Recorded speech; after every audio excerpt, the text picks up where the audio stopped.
everybody, it's Valerie Ling, clinical psychologist, burnout prevention advocate here, coming live to you. I've just been listening to a group of friends talking about the issue of resilience, and I'm very passionate about it, and reflected that this topic still means so much to me because I'm still so engaged in it. So hooray for that. Look, I just want to raise again a different lens, but same issue. I want to talk about the burnout space in terms of individual resilience. And I want to talk about some work that I've done in the last month that really pushes the focus to also look at the equation that includes the system, the work, the organization around us. So let me say it again. Individual factors are not enough to prevent burnout. It's not enough to actually improve our exercise and our sleep and our individual coping mechanisms in preventing burnout.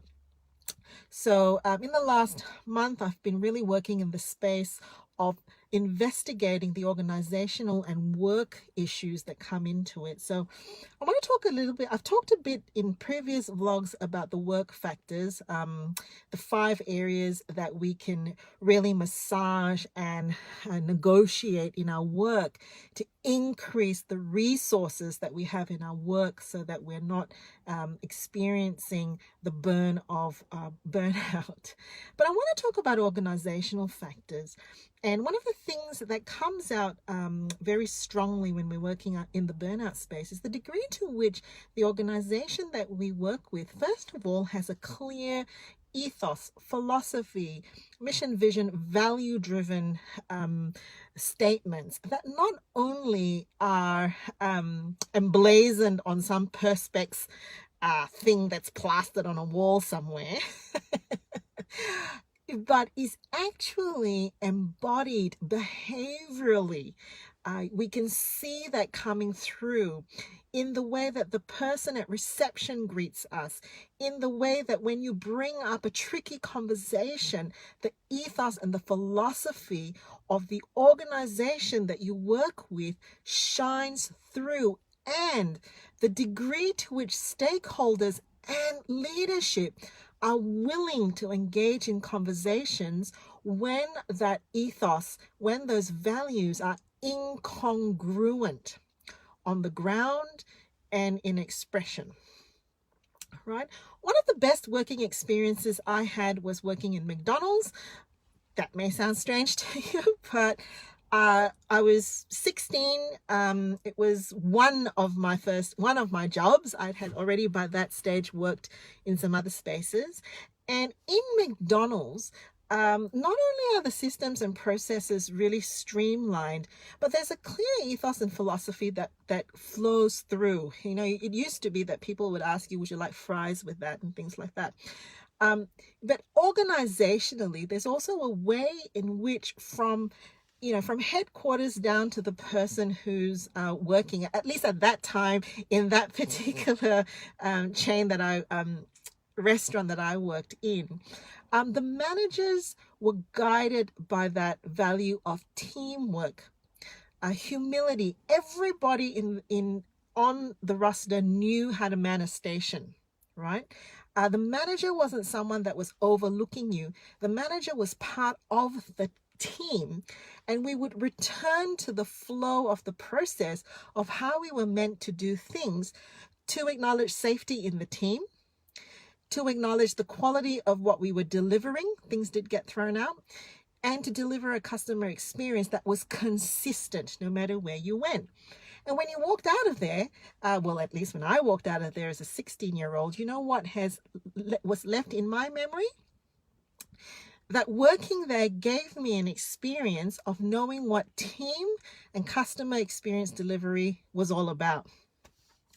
If you were in an organization where you originally were drawn and attracted to the ethos of what they were doing, and maybe the person who hired you expounded that, and the role that was crafted was based on an expression of what you were meant to do, but time and time again, as you're on the floor doing the work, as you are interacting with leadership, as you are doing what you need to do, you're finding that that's not at all happening. Worse, there's no ability to communicate that, and there's fear. There isn't actually a trust and a safety to communicate that. then burnout is going to thrive, because you're actually going to feel like you're trapped in a cage, selling your soul to a job that maybe doesn't provide a lot of satisfaction, but more so is not in line with what the organization says it's about. What to do about that? Well, I'll offer you 3 suggestions. From easy to hard.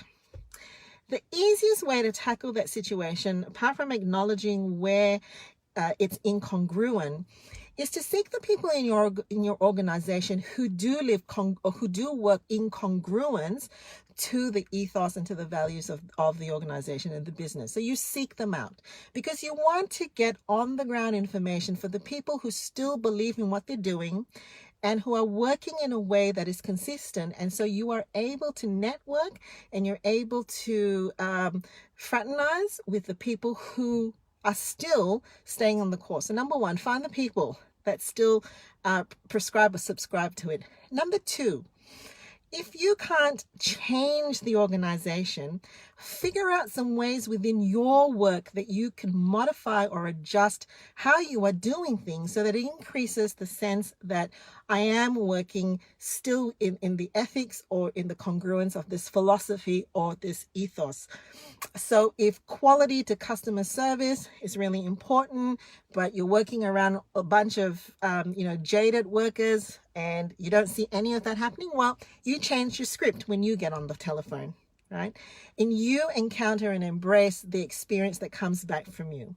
Number 1, number 2, number 3 is the harder one. Find the informal, if the formal channels of communication to leadership and stakeholders is fraught with danger, find the informal channels in another department, in another rank of the leadership, side conversations or other offices. Find a place where you can not so much attack what is going on or feedback, but perhaps raise curiosity. What's it like in your department? What's it like in your role? What's it like in your job? How do you actually see us actually doing what we're supposed to be doing?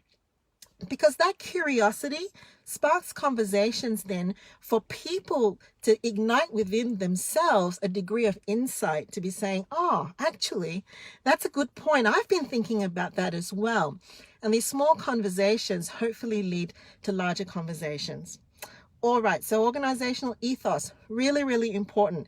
Can you name what the ethos is of your workplace, and which are the bits of it that are really important and meaningful to you, and which of the bits are incongruent in terms of the work that you're given and leadership's mandate to you?